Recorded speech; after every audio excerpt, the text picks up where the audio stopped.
Another day and another episode ang ating pag-uusapan ngayong araw, kaya naman tara at samahan niyo ako. Hello everyone, kamusta kayong lahat mga kabugis at kamusta ang mga bougainvillea plants nyo? It's Michael here and welcome back to my channel. Today ay nakapaghukay na naman tayo ng rootstock na pang-graft sa mga magagandang varieties ng bougainvillea. At paano ko naman siya itatanim? Tara, samahan mo ako at panoorin mo ang episode na ito hanggang dulo. This is my harvested bougainvillea na si Rainbow Flame. Siguro yung age nito ay nasa around almost 2 years na din. So matagal-tagal na din siyang nakaugat directly sa lupa. And kung may tatanong nyo, sa loob ng almost 2 years, ang bilis naman niyang tumaba at lumaki ang mga trunk niya. And isa lang ang masasagot ko dyan, yes, dahil may mga bougainvillea varieties na mabilis lumaki at meron din namang mabagal lumaki kahit pa nakatinim na ito directly sa lupa at kahit pa lagyan mo siya ng madaming mga abono, ganun pa rin matbagal pa rin siyang lumaki at tumaba. And yung mga varieties na mabibilis lumaki, based sa aking experience ay itong si Rainbow Flame, yung Mr. and Mrs., yung mga 21J series, Foxtail White, and Wahid Red. And so far, these varieties ang bibilis tumaba ang mga trunk nila and ang bibilis tumangkad. And so far, these varieties din ang nasa garden ko na direktang nakatanim sa lupa. May mga chitra varieties din ako pero so far, hindi ganun kabilis ang pagtaba ng trunk nila. Dahil halos kasabayan lang nito si Rainbow Flame, kapayat pa rin hanggang ngayon yung mga chitra varieties na yon. And speaking of Rainbow Flame, and siya naman ang na-harvest natin today, initially ay hindi naman talaga ito pang rootstock. Talaga kasi accidentally lang na tumagos yung roots niya directly sa lupa. Dahil nilagay ko lang siya ito sa paso and sa ground na walang patungan. So, syempre, habang lumalaki siya lumalaki din yung kanyang mga ugat. And ayun na nga, tumagos and lumaki na. So, hindi ko na siya tinanggal at hinayaan ko na lang siyang lumaki. And last blooming season ay nagbigay siya ng pagkadami-daming mga flowers na kulay orange na magiging pula. Tapos magiging peach and dark red. In short, maganda siya kaya naman ang dami ko ding rootstock na napabuhay from this variety. And even madami din akong mga duplicates to kasi gagawin ko at plano ko naman ay itatanim ko siya directly sa lupa. Palalakihin in 2 years from now, meron na tayong madaming rootstock. And kaya din siya tinawag na Rainbow Foxtail ay Rainbow Flame dahil paiba-iba yung kanyang colors. So madami siyang colors. And gaya ng sabi ko kanina na itong bougainvillea na ito ay tumagos yung ugat sa lupa. Kaya naman nung tinanggal ko ay kasama yung paso niya. And syempre tinanggal ko din yon dahil hindi naman maganda na may paso pa pag ireripat mo, diba? At buti na lang plastic yung paso kaya madaling tanggalin. Yung plastic pot ay hindi ganun kakapal kaya madaling gupitin. And aside sa meron akong uprooted rootstock, ay naka-harvest din ako ng mga roots na pwede ding pang-graft.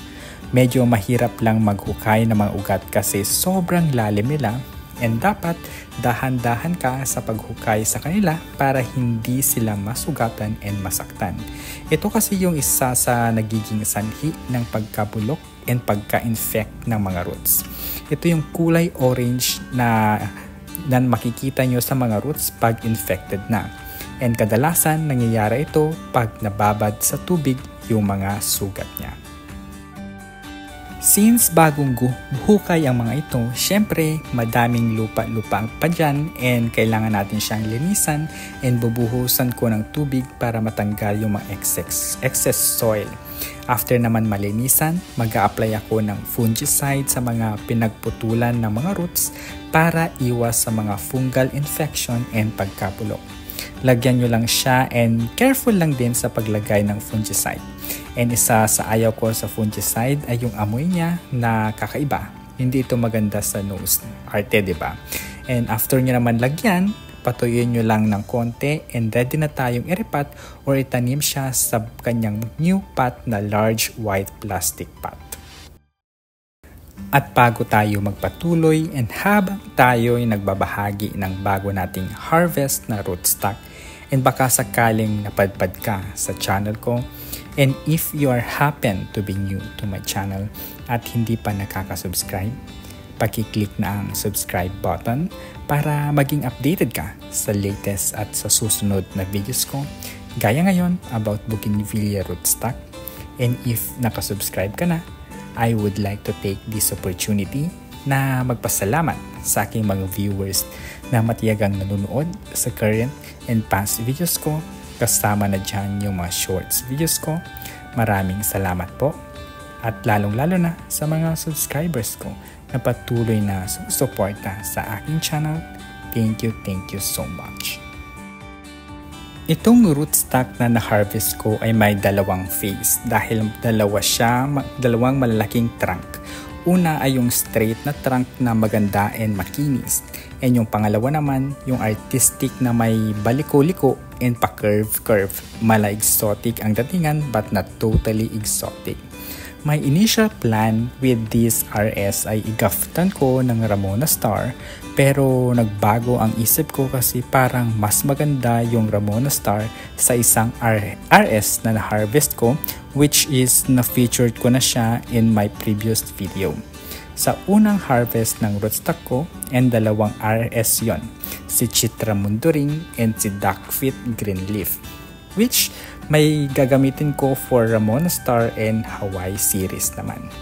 And as to this RS, magagraft ako ng Buttercup na golden and green leaf. Para kasing ang ganda na medyo mataas na RS tapos Buttercup yung ilalagay mo. Na-imagine nyo ba guys? And mas maganda ang Buttercup sa grafted than rooted kasi mas nagiging successful ang grafted than rooted. Namamatay kasi ang rooted pag tag-ulan, pag grafted safe pa. My initial plan kasi is sa mga grafted bougainvillea ko na malalaki ay pagsama-samahin ko yung mga same varieties in one para gawing mother plant and para din tipid sa space, di ba? Pag isang variety kasi sa isang paso, so madaming pots na gagamitin and at the same time madaming space na kakailanganin.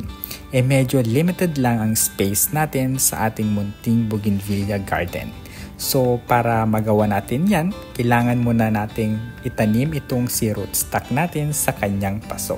So sa pagtatanim naman, gagamit ako ng potting mix ko na version 2. Ito yung mga pinaghalo-halong mga rice hull and good garden soil.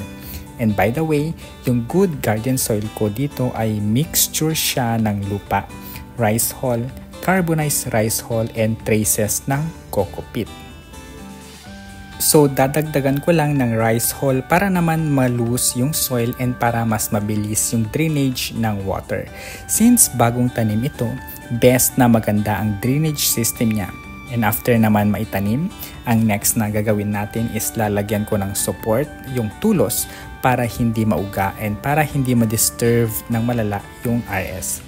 This is very important guys na huwag mauga ang bagong tanim ng boogie dahil pwede nila itong ikamatay dahil hindi stable ang kanyang kalagayan. Mas matatagalan ang recovery ng roots.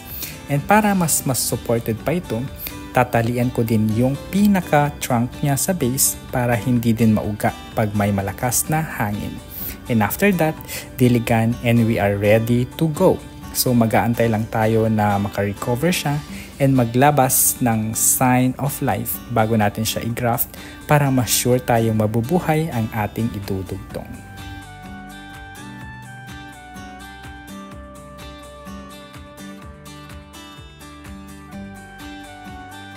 So ayun lang guys for today's video. Thank you so much for watching at makakaasa kayo na pagbubutihan ko pang gumawa ng mga relevant videos for bougainvillea. Kaya naman don't forget to subscribe, stay safe and healthy, and we'll see you in my next videos.